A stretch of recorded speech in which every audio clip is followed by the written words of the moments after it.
विलासराव कांबळे यांच्याकडून तबला वादक यांना 100 रुपयाचं धमेदान आलेले तरी सुप्रीम.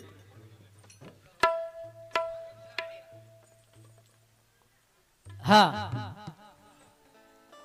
आता तुम्ही ऐकलंय एक त्या गाण्यामध्ये असं होतं की हा रविराज गातोय कोणामुळं ग बाई माझ्या भीमाच्या पेनामुळं. तर बाई म्हणाले बाई अशी बी पेन धरता येते मला, अशी बी धरता येते, अशी बी धरता येते. बाई मी म्युझिक टीचर आहे आणि तुला माहित नसल हे मागल जे तुझे वाजवणार आहे त्याला विचार. मी शाळेमध्ये म्युझिक टीचर आहे. पेन कशी धरायची काय नाही ते मी शिक्षक आहे. लेकरांना मी शिकवतो बाबा साहेबांच्या प्रेरणेने. बडाई नाही सांगत. तुझ्या वाजवणाऱ्याला विचारणार तर महाराष्ट्रामध्ये कोणाला विचार. आणि हा रविराज जर खोटं जर बोलत असेल तुम्हाला काही लोक लय जळत असतात हो. तुम्ही शुभेच्छा द्या, प्रेरणा काहीतरी घ्या त्याच्याकडून. त्या गायक वागून एखादा काहीतरी गोष्टी सांगत आलं. मी खोटं नाही बोलत.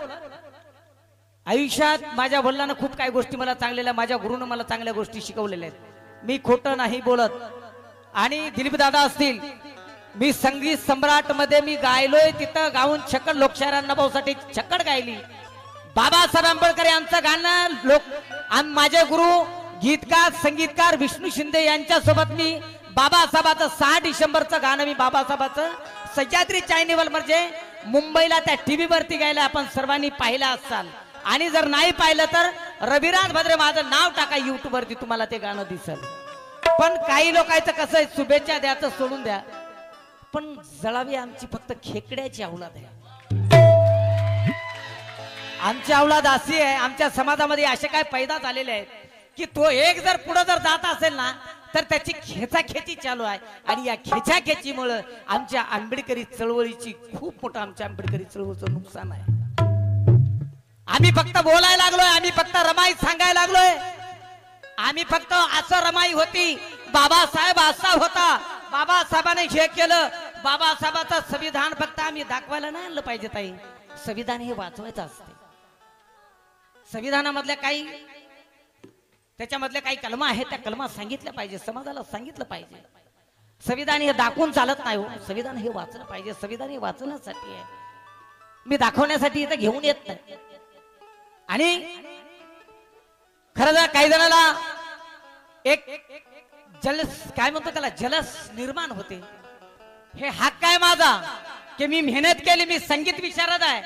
गाणं गाणं गोजिरवानं कुणा शिकवलं असं नाही. मी 7 वर्ष डिग्री केली संगीतामध्ये, मी विशारद आहे. आकाश आणि हे हक्क आहे रे. मी काय असं लबड सांगत नाही तुमच्यासारखं.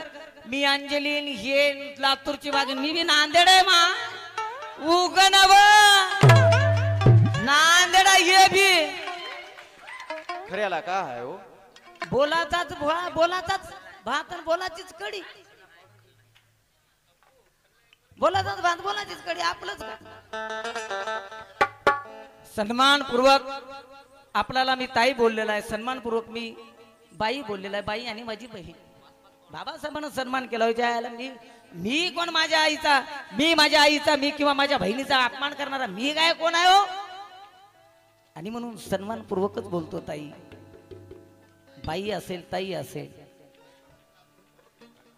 लातूरमध्ये बाई होतो त्यांचा दृष्टिकोन. माझ्या नांदेडमध्ये बाई, माझ्या बहिणीला मी बाई म्हणतो, अक्का म्हणतो. मी बाई म्हणतात, आमच्या तिकडे बाई म्हणतात. बाई म्हणजे आता तो तुमचा दृष्टिकोन आहे. तुम्ही कोण्या नजरेनं बघता, तुमचे डोळे कसे आहेत, तुमचा दृष्टिकोन कसा आहे, हे तुमचा विचार झाला, हे तुमचे विचार झाले, तुमची मेंटॅलिटी झाली. पण आमची मेंटॅलिटी, आमचा दृष्टिकोन हा बहीण म्हणूनच आम्ही मानतो आणि बहीण म्हणूनच आम्ही बोललो. आणि म्हणून काय म्हणायचं आहे, बोलणे चांगुलपणाचे ध्यानी धरावे लागते. भाऊ ढिकचांग ढिक्यांग ढिकचांग ढिकांग बाई काही बाबासाहेबांचे विचार. बाई म्हणाले की तुम्हाला इथं बाबासाहेब गायला सांगितलं, तुम्हाला इथं बुद्ध गायला इथं बोलिले म्हणे. काय धुरपत माय सांगालो, अरे वा, पोच्या माय सांगालो, मर्या माय सांगालो, अरे बाबासाहेब सांगालो पोडती. पण तुम्ही ते पोचा आहे म्हणून पोचा माय म्हणून जर समजून घेत असता तर घ्या, मला काय करायचे आज चाल त्याच्यामधले तर घे चाल. मी नाही, मैं भीम का बच्चा हूं और इसलिए क्या कहना है, बोलणे चांगुलपणाचे ध्यानी धरावे लागते, चंचल बावळ्या मनाला थोडस आवरावे लागते, अनुभवासाठी लहान बालक ठरावे लागते, जगाला जिंकण्यासाठी बाई जगाला जिंकण्यासाठी स्वतःच मी पण हरावे लागते, आणि जीवनात मोठे पण मिळवण्यासाठी बाई बाबासाहेब आंबेडकरांचं माता रमाई सारखं सत्कार्य करावं लागते. एका ठिकाणी बाबासाहेब म्हणतात, अरे माझ्या दादांनो, अरे माझ्या बाबांनो, साठे साहेब बाबासाहेब म्हणतात, मी नाही म्हणत, अरे माझ्या दादांनो, मी या देशामध्ये खूप मोठा विद्वान आहे, मी या देशामध्ये संविधान या देशात लिहिलं म्हणून लोक मला घाबरत नाहीत, या देशामध्ये मी अनेक ग्रंथ वाचले म्हणून लोक मला घाबरत नाहीत, अरे या देशामध्ये मी प्रकांड पंडित आहेत म्हणून लोक मला घाबरत नाहीत, अरे या देशामध्ये मी खूप डिग्र्या घेतल्या म्हणून मला लोक घाबरत नाहीत, अरे लोक मला याच्यासाठी घाबरतात, अरे लोक मला याच्यासाठी घाबरतात की मी चारित्र्यवान आहे, मी शीलवान आहे, मी गुणवान आहे, आणि म्हणूनच नागाच्या नागभूमी नगरीमध्ये बुद्ध धम्म शीलवान धम्म गुणवान धम्म हा विज्ञानवादी धम्म त्या डॉक्टर बाबासाहेब आंबेडकरांनी तुम्हाला आम्हाला दिलेला आहे. अरे तुमच्या जर 17 पिढ्या जर तुमचं जर भवितव्य तुमच्या 17 पिढ्याचा जर चांगलं जर व्हायचं असेल तर तुम्ही बुद्धाला स्वीकारा, आणि तुम्ही जर बुद्धाला जर स्वीकारत नसाल तर तुमच्या येणाऱ्या 17 पिढ्या बर्बाद होणे. मग गाणं गात राहा असलंच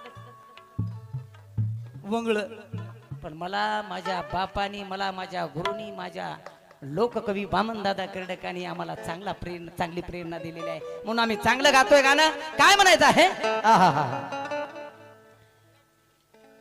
अरे VIP राहणं, VIP खाणं, VIP मान सन्मान, बाई VIP राहणं, अरे VIP खाणं.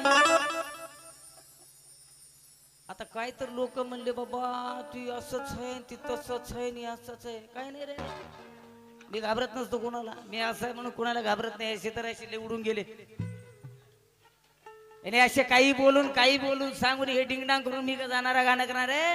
माझ्या बाबासाहेबांचे विचार, माझ्या माता रमाईचे विचार पेरून जाणारा मी गायक आहे.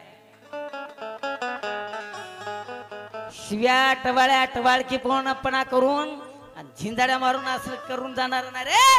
माझ्या बापाचं गाणं माझ्या एका फंगणीच्या मध्ये, माझ्या एका भावाच्या डोक्यामध्ये बिंबवून जाणार हे माझं गाणं आहे. गीत गायनाला जेते जेते जातो, आधी भीमराया तुझे नाव घेतो, तुझं लेकरू मी त्या तुझ्या लेकराला, अरे सन्मानाचा मार्ग देतो, सन्मानाचा मार्ग देतो. आणि म्हणून काय म्हणायचं आहे,